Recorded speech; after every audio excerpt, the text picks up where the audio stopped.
hold the plus sign to raise the deck.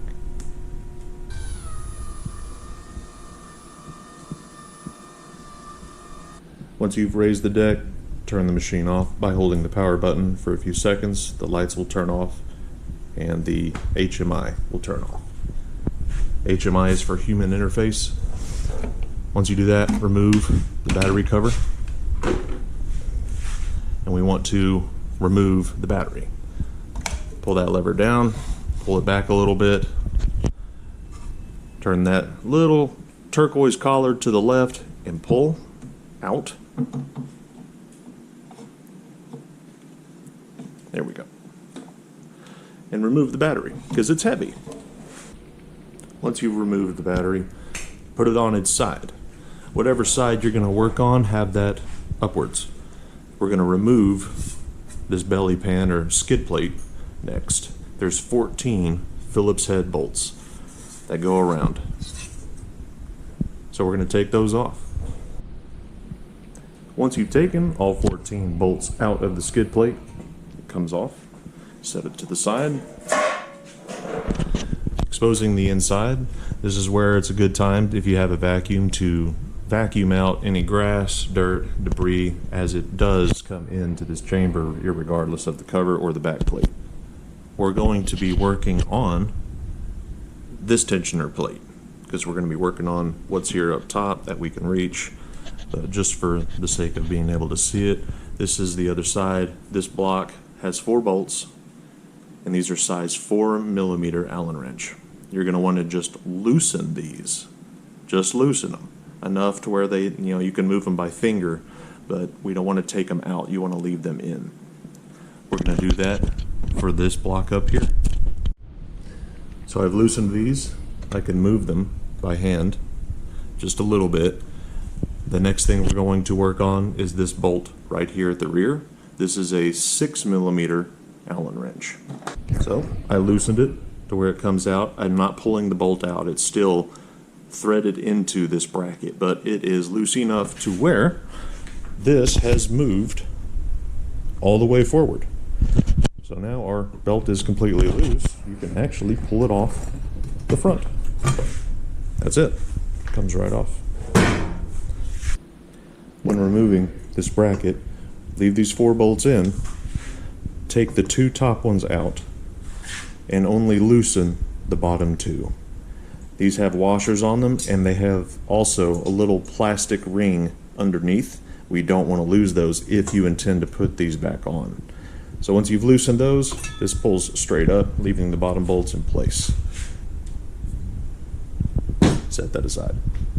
Good time to kind of clean this because grass sticks to this part where it engages the track. The rear here is held in with 6 3mm bolts. These are all 3mm hex Allen, and we're going to remove those to pull this off. Once you have all 6 of those bolts removed, you set them to the side, and this has 3 studs on the hub behind it. This simply pulls off. These 3 studs are there to make sure you don't put this on any other kind of way. It won't fit. You can line up these pins and stuff with the inside of this hub in the wrong position, but it won't fully seat. As you can see, it only fits on one way. So set that to the side. I mean, good chance to look it over, make sure there's no broken plastic or anything wrong with it, cracks and whatsoever. It's relatively new, so there's nothing wrong with mine. And this is your hub. Your 3 gears are on the inside of here, which there's 4 Phillips head bolts on the back side holding this on. And another reason why we remove the battery is just to lighten it, and also even when it's turned off, the brake will be engaged, and this is relatively hard to move, and sometimes it'll move back on you. So easier to just remove the battery. We'll end up taking this off at a later date. I'm waiting on the current lithium grease, white lithium grease, for these gears that I've ordered. And once I've received that, I will go through taking this off and greasing this properly and then putting it back together. So now we're going to put on our plastic hub back on where it's supposed to be. Nice and flush. Now's a good time to actually check these holes and make sure there's nothing in there, no grass, no dirt, no residue of any kind. With our screws, we're going to go back in with a drop of 242 Loctite, and we're going to put that at the base of each of these bolts. One little drop at the base of the bolt. Not up top, don't cover the whole thing, just a little drop at the bottom. That's all it needs. This 5mm bolt up here, you want to tighten that to 40 inch-pounds or 3.3 foot-pounds or 4.5 Newton-meters. These 6 3mm Allen heads, you want to tighten those to 25 inch-pounds or 2 foot-pounds or 2.8 Newton-meters, which I'm going to go ahead and check those now. I like to use a tool that I got from Amazon. This one's in inch-pounds, and it comes with a neat little set. I'll give you the logo, brand, whatever it is here for those of you that don't have it that want to get it. San Liang. Also, I need to mention this. You want to treat this like you would a tire or a wheel on your car. You want to tighten these 6 bolts in a star pattern. So you're going to go from this bolt to this bolt to this bolt, here, here, then here. In that order. Don't go in a circle. It won't tighten up evenly, and it may even wobble, and it will damage it. So just do it in a star pattern. Okay. Next step, we're going to put the track back on. This is pushed all the way forward as it can be. And then once we do that, we're going to tighten this 6mm tensioner bolt. It'll draw this back and add tension to the belt. Lymow did say that these tracks have a 2-year expected lifespan. Before I forget, this bolt, tensioner bolt, is actually, it's a good idea to add some dry lube to that because, well, it's hard for you to see in the back there where it goes through the tensioner block that's bolted onto the hub here.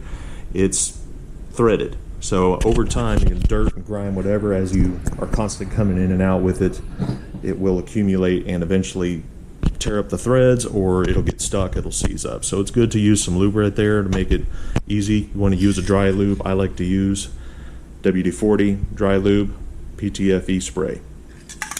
So I'm going to spray those threads around that block and here, and then we're going to tighten it up. So now we're going to tension the track. Now that we have it on, I lubed this bolt, the threads and everything that go into the block, and we're going to tighten this up. That's a 6mm Allen. And note, before when I said to loosen these 4 bolts, you want those as close as they can be, but not tight. That would stop this from moving, because once we tighten these 4 bolts, it will actually add more tension to this belt. All right, now as we tension this belt, the tracks and everything, you may notice that as you turn it, it pops because the teeth are popping over the actual sprocket right here. That's because we haven't tensioned this down yet. So we're adding tension to the tracks. We haven't tightened the 4 bolts underneath. Once we do that, it'll flush this up and that popping will stop. This 6mm in the back, realistically, you can probably do at the very lowest 30 inch-pounds. So between 30 and 38 inch-pounds for the main bolt tension. The 4 bolts on the underside here, these are still the same. You're still going to want to do those at 35 inch-pounds each. But I do want to give you a note on something, is when you've tensioned your 6mm, and you have this, I just set mine to roughly 30 to 32, and it seems to be happy with that, so that's where I'm going to leave it. But when you tighten up these 4 bolts, do these 2 first, and then do these 2.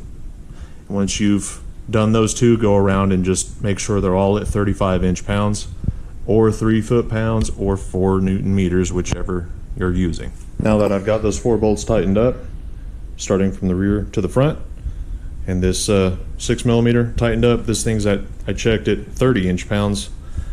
It moves freely, it doesn't pop. And also for those of you who are not going to go back in with that side bracket, I would encourage you to leave the bolts back in, put them in. That way nothing gets inside of those little bolt spots, messes up the threads, water, and kind of eats this thing from the inside out. This is aluminum. So don't forget those little bottom ones have plastic washers underneath. So just gently snug those up. They don't have to be tight, otherwise you'll crush those plastic washers. The top ones, they should sit flush. You can put them in and gently tighten those up. They don't need to be super tight, and they'll stay put. For those of you who haven't turned a lot of wrenches, I wanted to demonstrate something for you that makes it easy to not cross thread. Cross threading is bad. So let me back one of these out. When you're going in, and this goes for anything, any bolt, any of these, when you're putting a new one in, I don't have any thread locker on this one. Not really worried about it though. You want to put it in the hole, obviously, but turn it to the left until you hear it pop. You don't want to be pressing too hard though. Once you hear that pop like that, then turn it to the right and it should go in perfectly straight. So do everything by hand. Get it started by hand. I wouldn't finish this off or anything with a power tool because we have a Torx tool for that, in which these, I'm going to tighten these, all of these, starting from the inside and working my way out in a zigzag pattern, working my way back. We're going to tighten these up to 20 inch-pounds. So we get our battery, slide it back in. It has these little side rails. It fits a certain way inside. There's no other way you can fit it in there. Sticking out partially, we're going to put our collar back on. It should pop. Do a light pull test. Make sure it doesn't come out. Seat her in there. Then we're good. We'll put our pan back on, our cover back on, and then we're going to start mowing. We're done.